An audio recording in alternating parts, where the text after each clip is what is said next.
A massive push to overhaul I-70 is getting new life in Missouri, weeks after politicians put the brakes to the plan.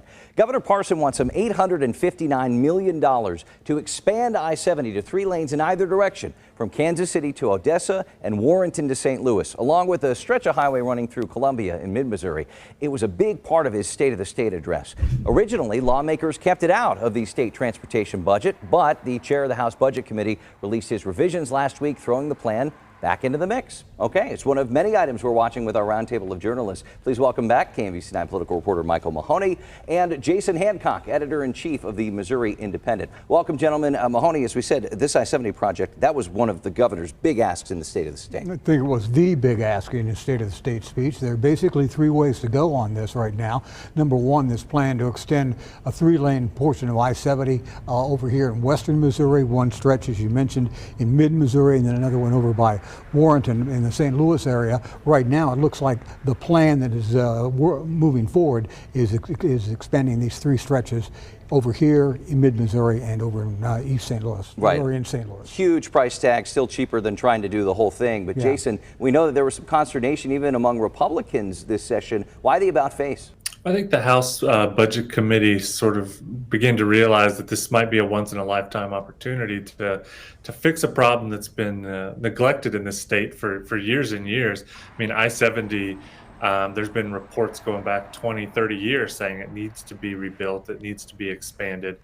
And I think the governor's office began to lean on people as well. I think another possible motivation was that the Senate is looking at doing the whole thing, that they're looking at maybe putting more money in, like borrowing, using funds from retired bonds, and just getting this done, like state line to state line all the way.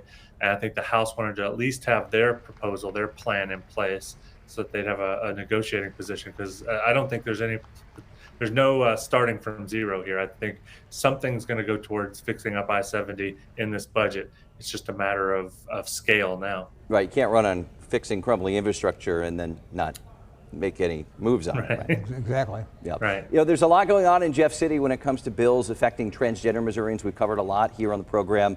Jason, the House is advancing bills limiting some health care and sports participation, and these measures are even more strict than the Senate's version. That's right. The Senate had to find a compromise because the Democrats were using the filibuster to block those bills. And so in lieu of blowing up the legislative session and trying to end that filibuster, they came to an agreement that the bans on hormone treatment would expire after 4 years, and that anyone who's currently receiving these treatments can continue. They'd be grandfathered in. The House is not on board with those compromises. They took those out of their version of the bill. So we'll see. The Senate version is still in the House. The House has now sent the Senate its version. And so at some point, they're going to have to come together and try to work out a compromise. But there have been warnings from Senate leadership that if the bill came back and it was not in the state in which they sent it over, it was probably out of luck. They probably didn't have the political muscle to get it done this year. So we're going to have to see how dug in House is on its position. Yeah, Mahoney, as you said, this is a major campaign promise from Republicans for the past few years now. Yeah, and we'll see. Jason's, I think, got the right take on this. Is the Senate is pretty insistent on their position on this, and they want something that they can accept, or it's nothing. All right. We know sports betting is not quite dead this session in Missouri. Mahoney, it's kind of on life support right now. Why can't lawmakers get this thing done? Well, it's the same thing that has been plaguing this issue in Missouri for several years now, and it's the fact that it's a four-sided fight involving not just opponents to gambling versus people who want this, but exactly how they should do it. And a lot of it deals with these illegal slot machines, for lack of a better term, that are all over the state, and how that's going to be dealt with. Yeah, Jason, that has to be frustrating too, though, for lawmakers who want to see this pass, and then they see the money, the revenue coming in on the Kansas side. Yeah, and if you talk to lawmakers, they say this is the #1 issue they're hearing from constituents. This very rarely do we have something that's really simple that everyone can understand. As far as legislative issues are concerned, there's not a lot of black or white here. Do you want to legalize sports betting like they have in basically all of our neighbors, or do you not?